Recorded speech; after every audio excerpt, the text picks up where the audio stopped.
Hello friends, welcome to my YouTube channel. आप सभी का स्वागत है मेरे इस यूट्यूब चैनल पर। तो आज हम इस वीडियो में महासागरों के बारे में बात करेंगे। सबसे पहले ये जानेंगे कि महासागर क्या होता है, पृथ्वी पर कितने महासागर हैं, इन सभी को हम डिटेल से पढ़ेंगे इस वीडियो में।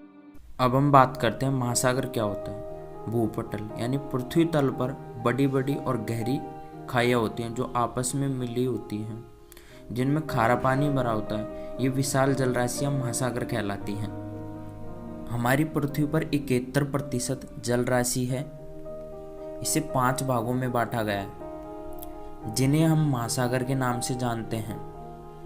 सबसे पहले प्रशांत महासागर, फिर अटलांटिक या अंध महासागर, हिंद महासागर, फिर आर्कटिक महासागर यानी उत्तरी ध्रुव महासागर, और अंटार्कटिका महासागर, जिसे दक्षिणी ध्रुव महासागर भी कहते हैं। दोस्तों, सबसे पहले हम बात करते हैं प्रशांत महासागर के बारे में। प्रशांत महासागर क्षेत्रफल की दृष्टि से सबसे बड़ा और गहरा महासागर है।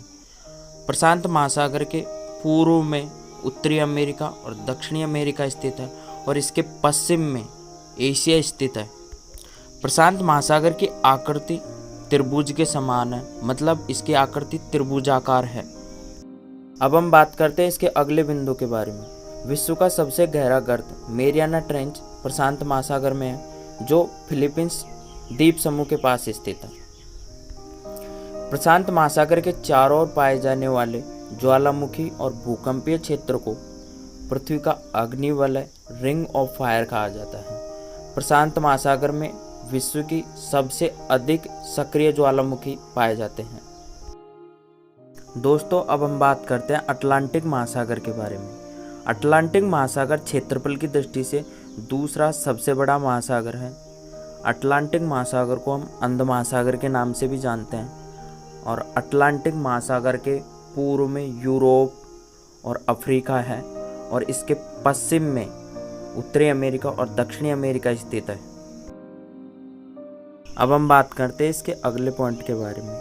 इसकी आकृति अंग्रेजी के एस वर्ण के समान है और यह एकमात्र ऐसा महासागर है जो व्यापारिक दृष्टि से विश्व का सबसे व्यस्ततम महासागर है। दोस्तों, अब हम बात करते हैं हिंद महासागर के बारे में।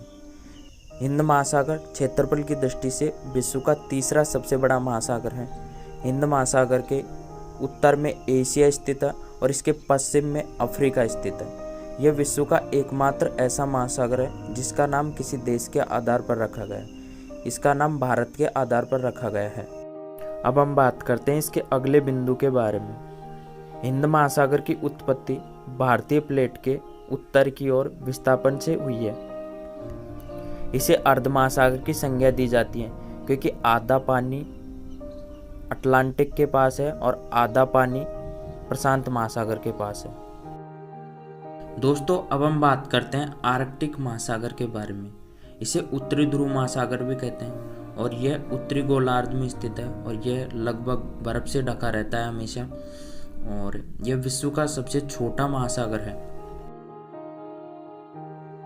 दोस्तों, अब हम बात करते हैं अंटार्कटिका महासागर के बारे में। अंटार्कटिका महासागर प्रशांत और हिंद महासागर का ही दक्षिणी विस्तार माना जाता है। यह हमेशा बर्फ से ढका रहता है। अभी इसके बारे में ज़्यादा जानकारी प्राप्त नहीं है, इसलिए इस पर ज़्यादा ध्यान देने की आवश्यकता नहीं है।